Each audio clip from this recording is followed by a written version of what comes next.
Pozdrav od Auto opreme. U ovom videu pričat ćemo kako da provjerimo ispravnost senzora radilice pomoću univerzalne dijagnostike. Koristit ćemo Delfi software, ovo je Delfi 2017 i koristit ćemo univerzalni dijagnostički uređaj, znači prihvatljive je cene, tako da ga može svako imati i poželjno da ga ima. Te sitne nedostatke možete sami otkloniti, ali kako ide provjera, imao sam dosta pitanja u vezi tog senzora radilice, pa ukratko da objasnimo šta je senzor radilice. Znači on meri obrtaje radilice, odnosno broj obrtaja motora pomoću senzora. Pokazat ćemo kako izgleda senzor, ali kod ovog programa broj obrtaja u minuti to je senzor radilice.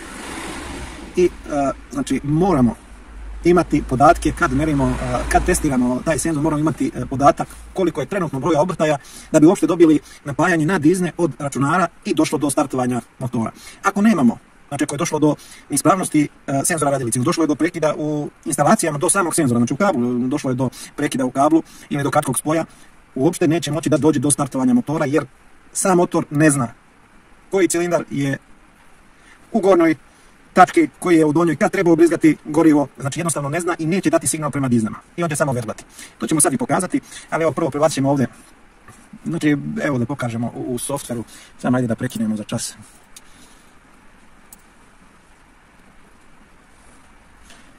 Izabrat ćemo vozilo, daćemo kontakt da bi mogli da pristupimo samom računaru i trenutno koristimo Bluetooth konekciju. Komunikacija je uspostavljena i ovdje sad idemo da, znači ovo je počitanje grešaka, brisanje grešaka, podaci u stvarnom vremenu i idemo ovdje da bi pronašli koji tačno hoćemo, broj obrtaja, njega ćemo da pratimo. Šta možemo još tu? Možemo pratiti ga, nećemo MAF senzor, njega možemo MAP senzor, ali znači broj obrtaja u minuti, to nam pokazuje stanje senzora radilice i da li on pokazuje prave vrijednosti. I evo imamo tu, sad ćemo probati samo malo da zaverglamo.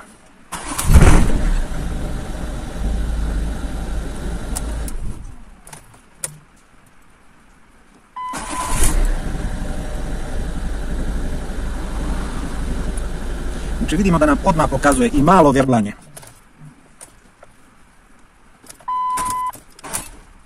I malo verglanje nam pokazuje broj obrtaja.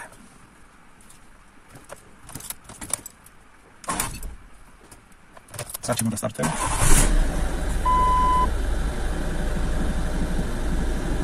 Da nemamo ovaj podatak, broj obrtaja, sigurno bi auto verglao, ali ne bi došlo do startovanja. Jednostavno ne bi bilo impulsa da damo na dizne koji će ubrizgati određen nivo goriva, određenu količinu goriva, a samim tim da može se startuje vozilo.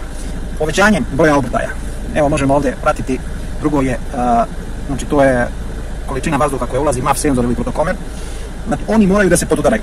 Znači kako se povećava broj obrtaja, normalno je, treba će i više vazduha i mora da se podudara dijagram jedan sa drugim. Pa ćemo polako da povećavamo.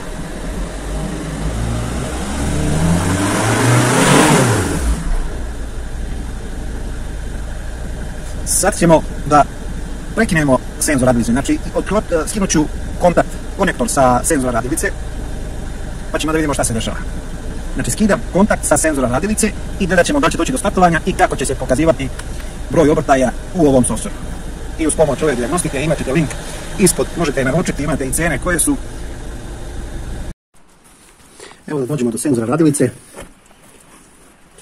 Evo tu remenice, ovo je motor 2.0 TDI ili HDI, znači ovo je motor od Peugeot grupacije, ima ga na Citroenu, na Peugeotu, na Fordu, na Mazdi, uglavnom to je senzor radilice i sad ćemo skinuti samo konektor.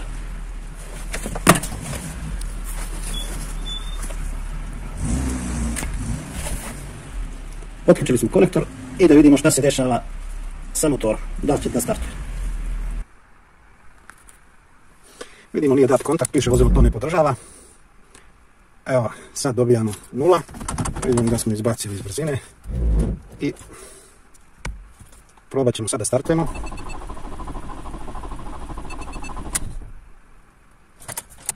Opet probamo. Znači senzor radilice 0.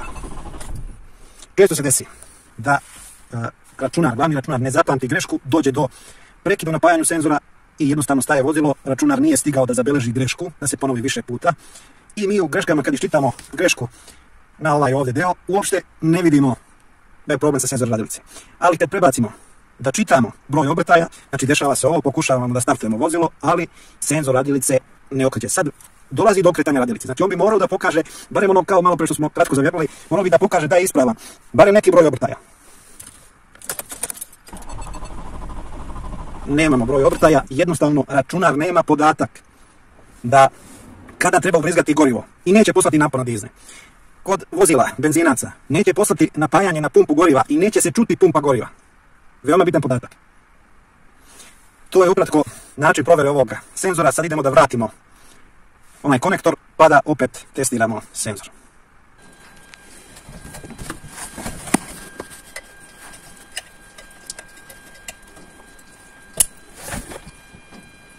Vratili smo senzor, provjerimo da je dobro na svom mjestu. Evo sad kad smo vratili konektor da probamo sad šta će da se desi. Startuje, dobijamo broj obrtaja, računar dobija podatak u kom ciklusu se nalazi koji cilindar i dobijamo gorivo potrebno u cilindre i dolazi do startovanja motora.